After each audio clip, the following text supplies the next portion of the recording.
Sa Pangasinan, nagsagawa ng isang feeding program ang mga miyembro ng Iglesia ni Cristo sa mga preso ng Urdaneta City District Jail. Laking pasasalamat naman ng mga preso at mga namamahala sa bilangguan sa malasakit na pinakita ng INC. Mareport si Russell Failano. Nagsagawa ang mga kaanib sa Iglesia ni Cristo ng paglingap o feeding program sa District Jail, Urdaneta City, Pangasinan ngayong araw sa pamamagitan ng pakikipag-ugnayan sa mga namamahala ng Bureau of Jail Management and Penology, District Jail, Urdaneta City, ni sina Jail Warden Roque Narciso Season III at Narcisa Ramirez ay naisagawa ang aktibidad na ito sa loob ng piitan. Pinangunahan ito ng tagapangasiwa ng distrito ng Pangasinan East na si kapatid na Nelson Maniebog, kasama na ang kanilang may bahay, pati na rin ang iba pang mga ministro at kanilang may bahay.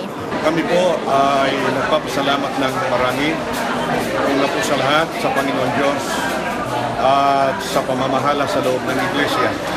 Sa pangunguna po ng ating pinakamamahal na kapatid, ang kapatid na Eduardo B. Manalo, na dahil sa kanilang walang humpay na panawagan po sa amin sa loob ng Iglesia mula na sa mga ministro na doblihin ang pagsisikap namin lalo na po sa gawaing pagpapalaganap ng mga salita ng Diyos ay nagawa po. Sa araw na ito ang kami ay umarito sa isang piitan dito sa Urdaneta District Jail. Naisagawa po ngayon ang paglingap sa lahat ng narito na naging mainit ang pagtanggap po sa Iglesia ni Cristo. At dahil dito sinimulan po namin ang pagpapaunawa sa kanila na magkakaroon po dito ng gawaing pagpapalaganap ang Iglesia ni Cristo. Ayon kay Major Roque Narciso Season III ay nagpapasalamat siya sa INC sapagkat makakatulong ito upang matugunan ang spiritual needs ng mga nasa loob at pati na rin sa aspeto ng material. Kami po dito sa Urdaneta District Jail ay nagpapasalamat po sa mga kapatid po sa Iglesia ni Cristo dahil binigyan po nila ng pagkakataon yung ating jail po dito na mabigyan naman po ng mga gawain yung ating mga kapatid dito.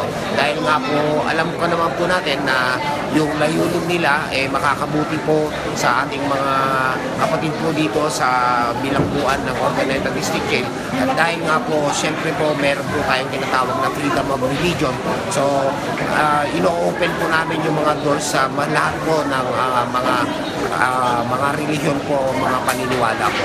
At siyempre, knowing the purpose of Iglesia ni Cristo po, garantisado po yan na it's not only the spiritual aspect ang matutuganan, kundi po yung ating, yung kanilang material na pangangailangan po.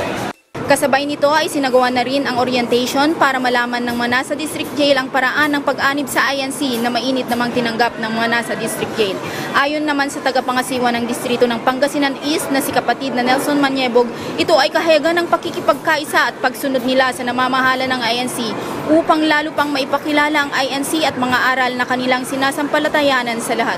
Mula po dito sa Urdaneta City, Pangasinan, ako po si Russell Failano para sa Eagle News. I am 1 with 25.